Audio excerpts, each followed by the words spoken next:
Ապրիլի 18-ին Խնկո-Ապոր անվան ազգային մանկական գրադարանում ազգային գրադարանային շաբաթի շրջանակում տեղի ունեցավ հանդիպում գրադարանագետ, մատենագետ, հայկական գրադարանային ասոցիացիայի փոխնախագահ Ռաֆիկ Ղազարյանի հետ։ Միջոցառումը նվիրված էր նրա 80-ամյակին, համախմբելով ոլորտի ներկայացուցիչներին, գործընկերներին եւ ընթերցողներին։ Հանդիպան ընթացքում կարևորվեց գրքի եւ գրադարանի դերը, հատկապես մարզային համայնքներում, որտեղ տարբեր ծրագրերի միջոցով խթանվում է ընթերցանությունն ու մշակութային ակտիվությունը։ Ազգային գրադարանային շաբաթ ենք անցկացնում, որը 2002 թվականից Հայաստանի Հանրապետությունում անցկացնում եւ յուրաքանչյուր շաբաթ նպատակ է ունեցել, որպեսզի մեր խնդիրները, հիմնախնդիրները ընթերցողների հասարակության առջև բարձրացնենք եւ ուշադրություն բերենք ամեն շաբաթվա ընթացքում տարբեր խնդիրների։ Այս տարվա շաբաթը նվիրված է դպրոցական գրադարաններին։ Դպրոցական գրադարանները մասնագիտական տեսանկյունից բավականին խնդիրներ ունեն լուծելու։ Մենք հայկական գրադարանային ասոցիացիան այս խնդիրը կարևորելով իրենց հետ կապված մենք կլոր սեղաններ ենք անցկացրել, հանդիպումներ ենք անցկացրել, մտադիր ենք, որ դասընթացներ անցկացնենք, արդեն 2 տեղում ենք կացրել Գեղարքունիքում եւ Արագածոտնի մարզերում, որպեսզի մասնագիտական առումով ճիշտ կարողանան աշխատել դպրոցական գրադարաններում։ Երկակի չափորոշիչներ կարծես կա, երկակի վերաբերմունք ավելի ճիշտ, որտեղ շատերին թվում է, թե գրքի ժամանակը անցել է, մի մասին, ովքեր ավելի շատ օգտվում են թվային գրքերից կամ տարբեր տեսակի էլեկտրոնային էջերից, բայց գրքի դերը մնում է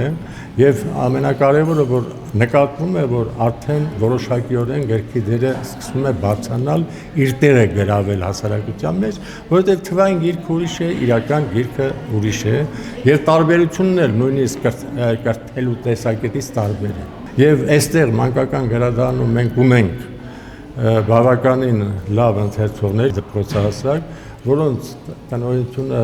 ամեն տարի խրախուսում է, նույնիսկ մարդիկ կան, երեխաներ կան, մինչև 100 գիրք են կարդում տարվա ընթացքում։ Դա ֆանտաստիկ թիվ է, բայց կարդում են։ Չպետք է մենք կարճ փակենք, մենք պետք է ուշադրություն դարձնենք երեխաներին կապելու գրքի հետ, որովհետև գրքային մշակույթը, թվայինը չեմ բացառում նույնպես, բայց առանց գրքի, առանց շփթացը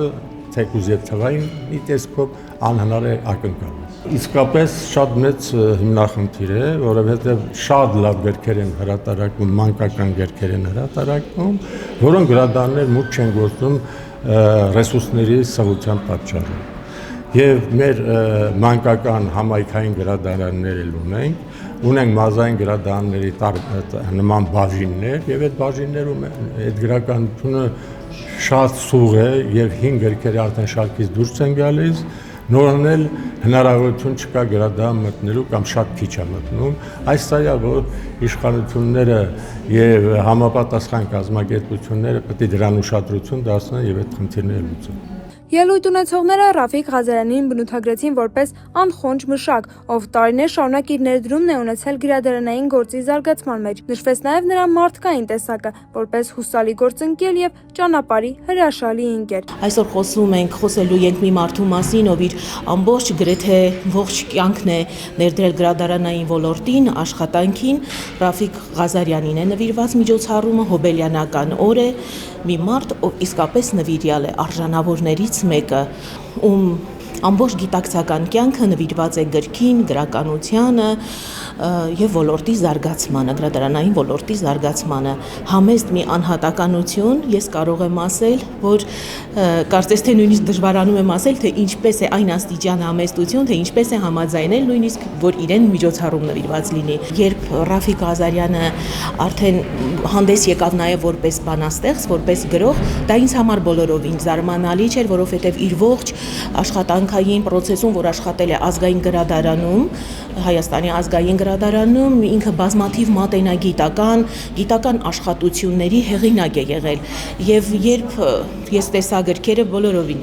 չզարմացա, որովհետև շատ ժամանակ է եղել, բազմաթիվ դեպքեր են եղել, որ ծոցագրպանից հանել է մի թուղթ, մի գեղեցիկ բանաստեղծություն, մի քառատող նվիրված ընկերներին, նվիրված աշխատանքին, նվիրված երևույթների ծնողներին, տարբեր տեսակի։ Միջոցառումն անցավ ջերմ մթնոլորտում, հագեցած հիշողություններով, գնահատանքի խոսքերով եւ մասնագիտական քննարկումներով։ Իրինա Ատանյան, Օրագիր Նյուզ։